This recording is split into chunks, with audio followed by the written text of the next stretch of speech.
Bien, hoy los quiero saludar nuevamente y decirles de que estamos haciendo un gran esfuerzo para ir grabando estos podcasts. Estamos probando distintas alternativas, como le había dicho al principio, y este ya es el quinto podcast que estamos subiendo y que tiene que ver un poco con la continuación de los dos últimos. Ya recordemos a grandes rasgos que el primer podcast tenía que ver con el libro Amplificando Caudales y el ejercicio de esa experiencia de intercambio acá, y en el segundo podcast ya nos adentramos en los terrenos de Quilapán, principalmente la experiencia de Quilapán en Quilleco.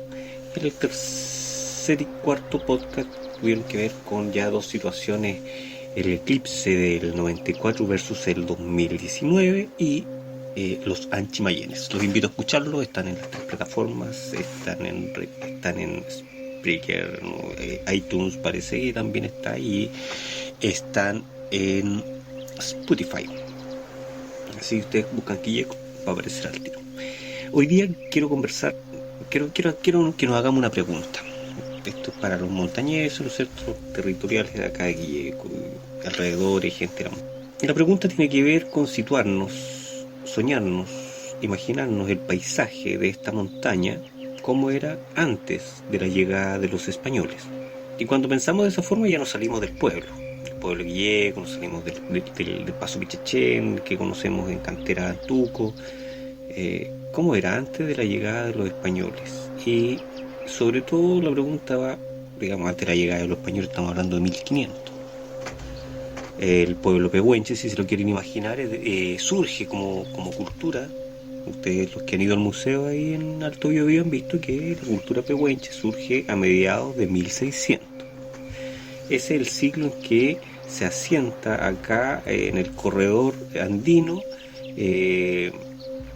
una influencia de comunidades patagónicas que venían cruzando desde Neuquén con las Moluche y Reche, que estaban asentadas en torno al Biobío, al lado norte del Biobío.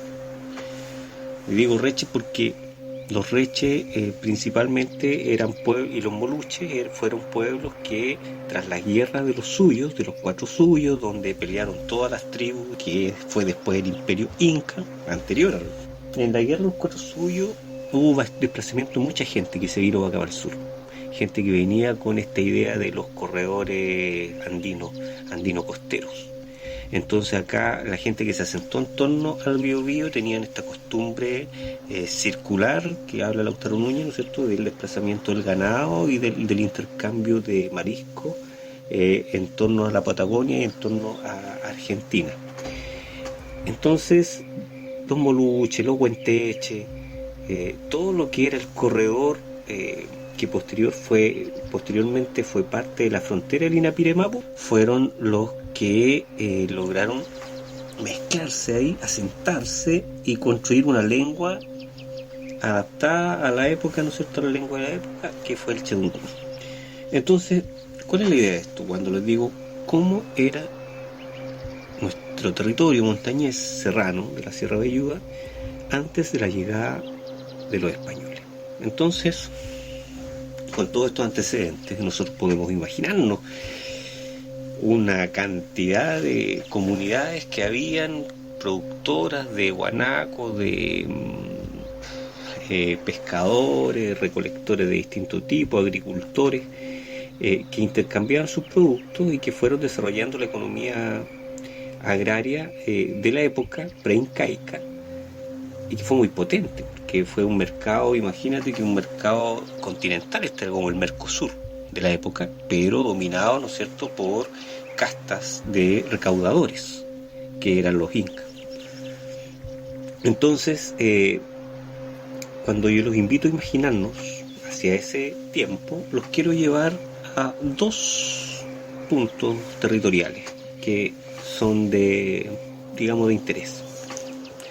Un punto territorial tiene que ver con el asentamiento quilleco, obviamente, que es lo que nos converge a nosotros. El punto de los pueblos es un puente que existe acá hacia el sur de Quilleco, yendo hacia el sector de Rucarel. Y digamos, desde esta línea hacia el Duqueco, tú llegas, cruzas el vado del puente que antes era un vado, llegas a Villucura.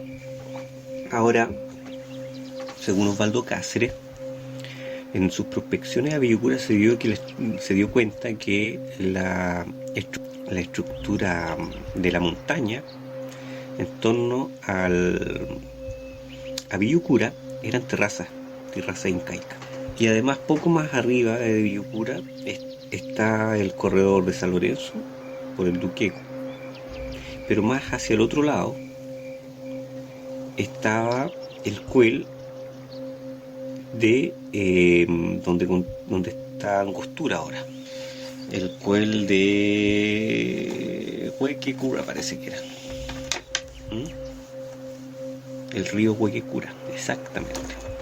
Entonces nosotros, entendiendo Villucura, Huequecura, y que en torno a Huequecura se identificó un cuel, que es un montículo artificial de distintos tipos de suelos. Entonces toda esa denominación que hay de cura, caña y cura, entre ellas, tiene una ascendencia territorial, con fronteras.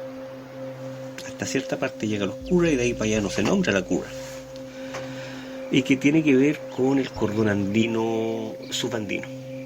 Desde los Chiquillanes al sur, los del Rucúe, toda esa casta del Rucúe, de Polcura, de Antuco, toda la casta posterior del valle de Cañicura en Quilleco, toda la casta de Villucura, que era el centro neurálgico, como una especie de puerto seco que había, donde se desplazaban para todos lados.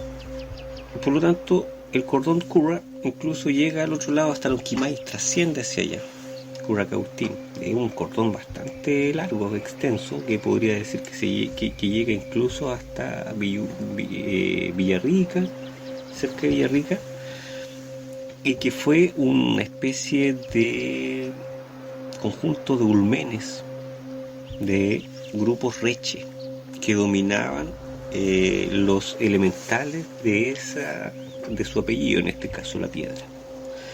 Y con esto llegamos al nombre de Cañicura. Cañicura, el río que cruza la comuna de Quilleco, nace en un territorio donde se encuentra un tipo de suelo que es volcánico, donde hubo un volcán.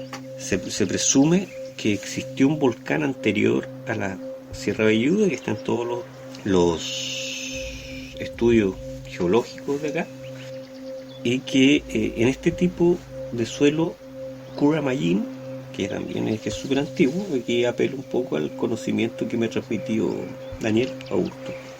En este suelo Curamayín se emplaza este volcán anterior a la Sierra Velluda. Y desde ahí se construye el valle del Rucúe, de todo Ramadilla. Y bueno, el suelo Curamayín cruza ahí hasta, se mete hacia adentro por San Lorenzo hasta llegar a Trapatrapa. En este territorio se emplazaba este macro mapu de los Cura, como comunidad reche del Tihuantinsuyo.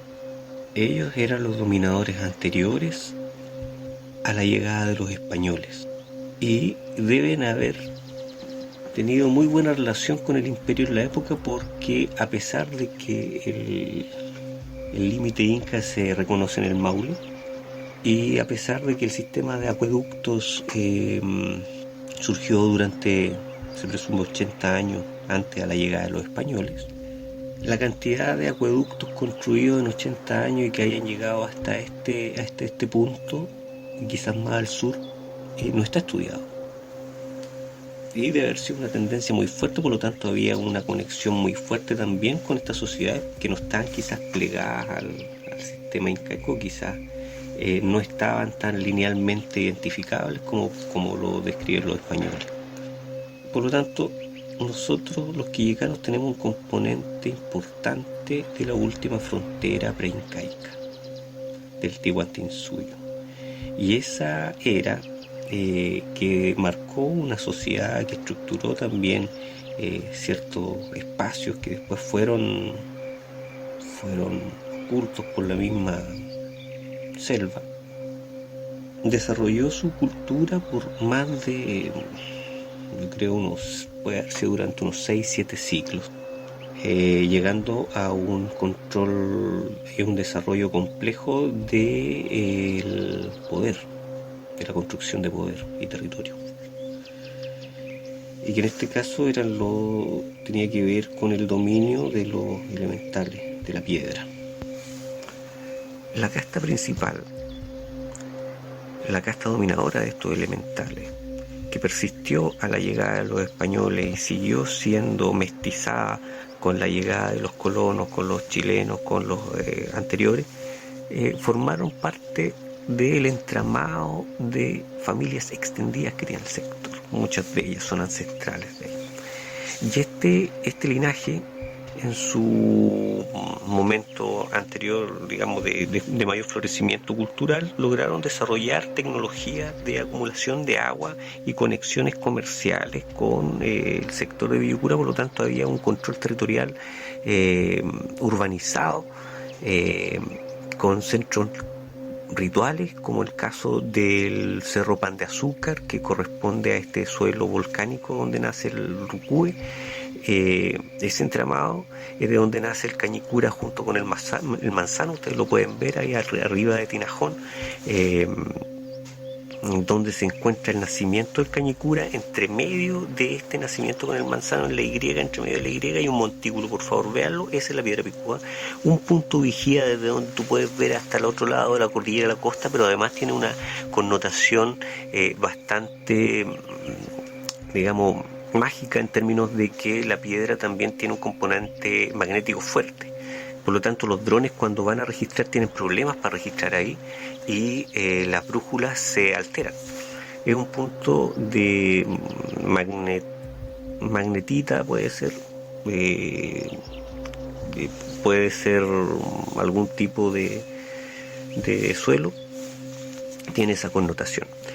Esa es la parte inicial de donde surge el Valle de Cañicura, que después se desplaza por este corredor biológico que quedó desarrollado en torno al glaciar del Rucúe, que cruzaba desde el Rucúe hasta llegar al Duqueco, y que formó todo el entramado de acuíferos y pantanos que tenemos después, desde Cañicura hacia Las Águilas, hacia Cacetabla, hacia Tinajón, hacia Coihueco.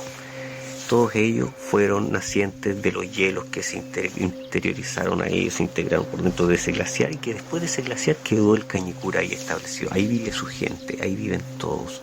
De ahí viene la ancestralidad más fecunda probablemente de este territorio.